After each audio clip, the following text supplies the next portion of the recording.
Years, so I guess what was the process in getting past that, or is it still burn at you a little bit? I didn't lose. I watched the fight a few times, and based off of judging criteria, I won the fight. Damage, octagon control, aggression, I won. But judges seen it different. That's it. I don't take anything from the fight. I learned a lot from that fight. I really took it to see where my grappling was at, against one of the best in the world, and I got to see where it's at. So, yeah, that's it. Only up from here. Very nice. Well, you get the call regardless of the result either way. International Fight Week, pay-per-view main card. I mean, does that show something about the way the company feels about you and the confidence they have in you to put you in a position like that? I've been in this position a couple of times now, so it feels good. The company's getting behind me, and I'm gonna keep doing my job. The matchup itself supposed to happen before, one that excites you stylistically? Yeah, Dan's a vet. I've watched him for a long time. It's going to be an honor to fight him. And, yeah, the style, it excites me, I expect him to stand up and bang, but, in case it does get to some grappling exchanges, I'm going to be ready there. And, we're going to put on some fireworks. It was 4th of July yesterday, so now we're going to put some fireworks on Saturday. Nice. Lastly, for me, on paper it looks like an all-action fight, but it's a meaningful fight too. I mean, you guys are both in the rankings, right next to each other. So you thinking about where this puts you? I know you just had the controversial decision the last time out, but are you thinking about, hey, maybe I go top 5 after this, something along that? I'm definitely looking towards the top 5 after this one. I think they just put somebody else in number 10, so I'm like, whatever, he can have it. I win this fight. I'm looking at top 5. Whoever wants to let me in, let me in. Jalin, right here. When the fight with Dan fell apart last time, you had said you weren't super keen on rebooking it. You'd rather go train with his team in New Zealand because you like Izzy and stuff. What was, when it got offered, was any part of you like, damn, I don't really want to do this? Yeah. I was like, but at the end of the day, it's just business. I got to go do my job. But yeah, man, like I said, I've followed the city kickboxing team for a while. I watched Izzy before he even got into the UFC. So, it's all love. Like, I don't have any animosity or hate towards him. It's just how business handles. Given that familiarity, I mean, do you see, stuff in Dan's game that gym maybe implements in, all its fighters that you've been able to pick up from the previous fights? No, I feel like they all have individual styles, I don't feel like it's like a gym that has one set style. I feel like Eugene does a good job of, amplifying each individual fighter's styles. And yeah, I mean, they all have grit. They're all tough. They all come to fight. Jalin, there's a video clip going around on the internet of some prank gone wrong with you on the strip. What exactly happened there? I wouldn't say it went wrong. I would have said it went exactly how it was supposed to go. What exactly happened there? He said something, and I grabbed him. And lucky it was fight week, or I probably would have threw some hands, but, it's okay. I saw on your Instagram it looked like you did some training with Khamzat. How was that? Man, that was crazy. Khamzat's good. Khamzat is legit. I learned a lot from that dude in the couple sessions we had. So he's a cool dude. He's a strong fighter, great grappling, good striking too. I'm like, man, he's dope. Khamzat's dope. So yeah. Did you go out there specifically to train with him, or did you just kind of cross paths? We just crossed paths. I didn't even think he was going to be there. We already had booked the trip to go out there before the fight even got booked. And, ended up seeing him, training with him a couple of times. That was it. We've always heard, these legends of him in camp, just the intensity and the cardio that he brings. But what was it like to see that firsthand or just be on the other end of it when you're training? It was intense. I wish I was up a weight class so I could have endured a lot more, but that man did not stop. I was like, bro, he was shooting takedowns and strikes, and I'm like, bro, I had no time to think. I was like, dog, it was wild, but it was fun though. You know what I mean? I haven't been pushed or tested like that in the gym in years. I didn't even think anybody could do that to me. At that point. So. At the point I'm at. But, yeah, he did. He's strong. He has great grappling. He does not stop. He has cardio. I was like, it was fun. I want to train with him a lot more. And final one for me. Saturday's going to be Robbie Lawler's last fight. And he's going to retire. I'm curious if you have any favorite memories or favorite fights of Robbie throughout his career. One of my favorite memories of Robbie is my coaches were trying to get to, I think, what was it, the pre-fight weigh-in show or one of the weigh-in some show, and he ended up giving them tickets. And I was like, oh, that's really sweet of him. So that's one of my favorite memories, Robbie. And then I can't forget when he fought Carlos Condit, because I trained with Carlos for that fight, and I thought Carlos won, but then looking back, I'm like, it was still a close fight, you know. So that was it. Well, that fight specifically, it seems like a lot of fighters always look at the Rory fight as their favorite fight, and not a lot of people bring up that Condit fight. Do you think it's just because the like you said, you thought Condit won, that the result was a little controversial, there wasn't blood, there wasn't the gash, the image of that Rory fight that kind of overshadows that Condit fight? The reason why I feel like it's overlooked, like you're saying, is you know, it was volume versus damage. You know, volume versus big strikes. You know, so it goes hand in hand depending on how you look. But I trained with Carlos, you know, for that camp, so I was like, that's my boy. I wanted him to win. Hey, Jalin. You're 4-0 against fighters from Australia and New Zealand. This is going to be you're looking to go 5-0. You beat Dan Hooker. Like, you're going to fight Robert Whittaker next. Like you're running out of options. Yeah, I am. After that, it's done. We put it down the hatchet. That's it. It's over.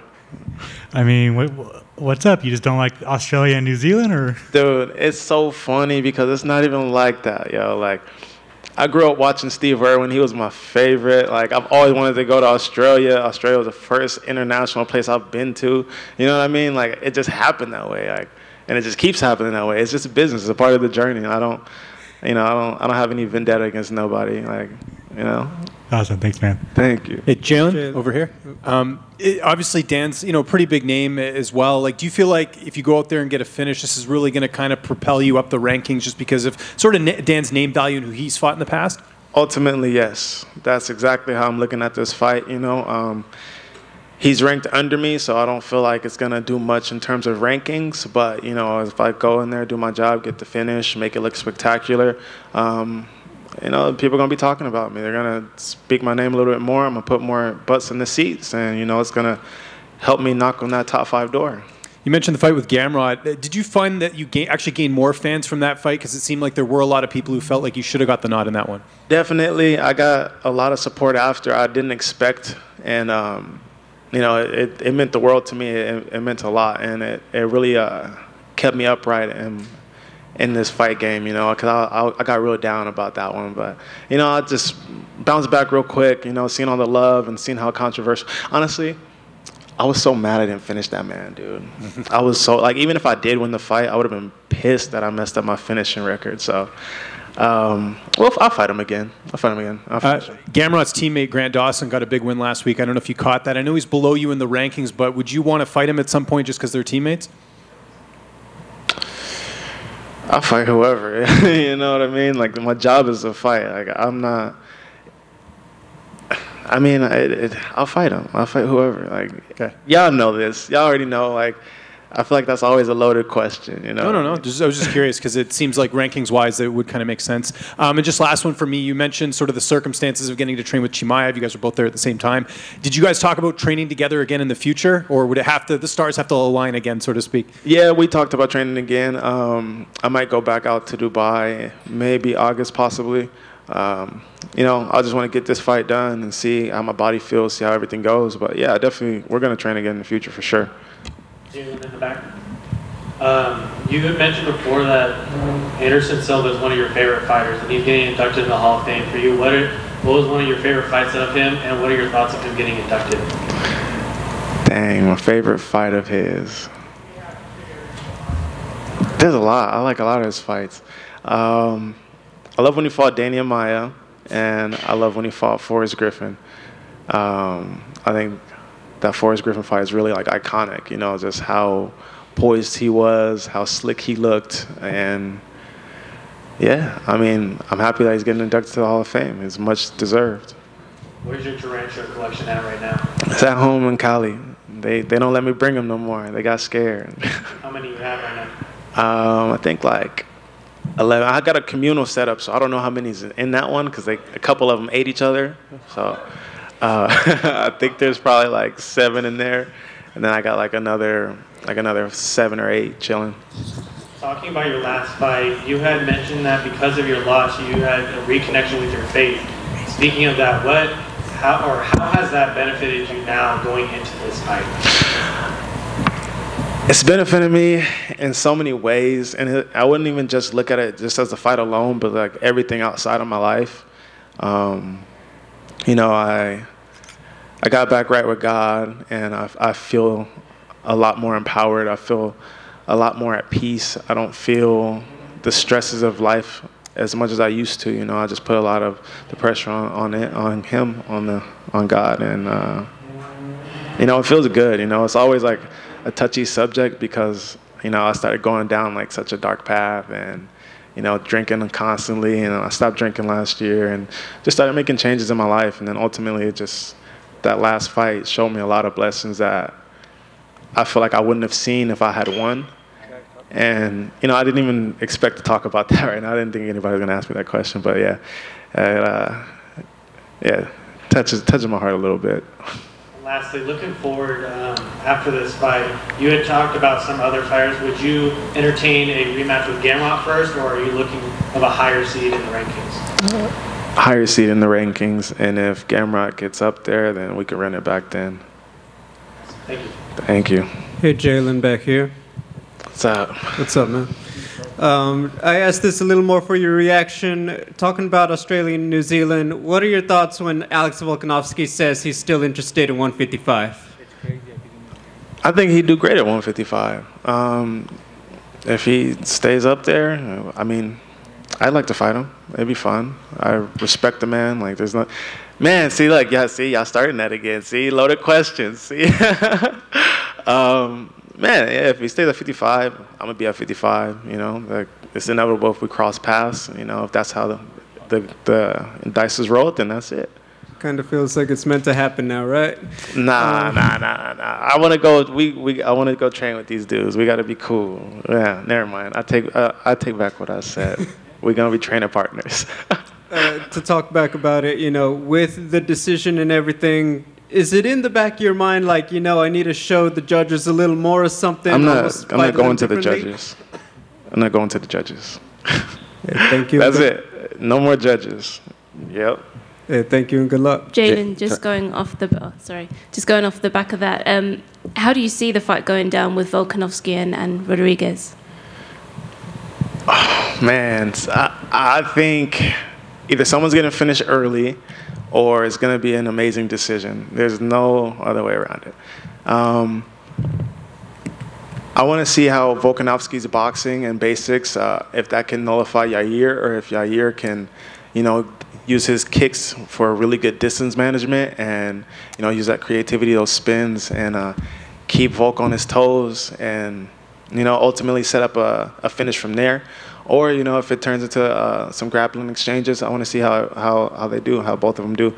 Yair got a nice submission his last fight, so I'm excited to see. Like, they're both killers. Jalin, one more. You said that the Damian Maia fight was one of your favorite Anderson. I have to ask why, because that's not historically a well... Because it's not, exactly. He nullified Damian Maia's takedown so well, you know what I mean? And I watched that fight so much, I was like, all right, how do you stop a wrestler? How do you stop these jiu-jitsu guys? Like, how do you stop people that are going to just take you down? And, you know, like, everybody says it was boring. Like, yeah. But I learned so much. That's why I love that fight. Like, early on, like, when I was... you know, still coming up in the game. So you didn't watch it live when it happened? I don't even remember, dude. I don't even remember when the fight was, you know? Like 2011-ish? I didn't start training until 2013. I graduated in 2013. Yeah, back here. You made your UFC debut in 2018 on a big card with Khabib McGregor. Flash forward to today, what do you think is your biggest takeaway you have gotten ever since you started in the UFC? Patience. I'm no longer in a rush for anything. You know, I had injuries set me back, and you know, I've had financial things set me back, and I just learned how to not rush the process. You know, that's like the biggest blessing I've had. Like, even taking that fight, like, I should have just sat back and be like, nah, I'm not gonna take this fight. Like, why would I take this short notice fight? You know, I was deserving of more. I deserved a training camp. You know what I mean? Like I've been thrown to the wolves in this organization. You know, and now it's about to be my time to lead the pack. And back in Vegas, it's the return of T-Mobile Turner, as it's going to be your 5th fight in a row at the T-Mobile Arena. What's your favorite thing about fighting here? Yeah, it's close to home. Quick drive, get the win, get the dub, go eat, go home, see my family, chill. That's it. Vegas, my home away from home now. Back here, you're back left. This upcoming fight with Hooker, you're minus 250 favorite. How's it feel to get, at this point in your career, that big of a favorite over a legend like Dan Hooker? I mean, I like being the underdog because I like making people money. But I mean, bet big, I guess. I don't know. Yeah, and then on the kind of back of this question, you've been fighting here in Vegas so many times in a row. Like, what do you enjoy about Vegas itself? What are your favorite things about Vegas? The heat. I love the heat. It's good for the weight cut.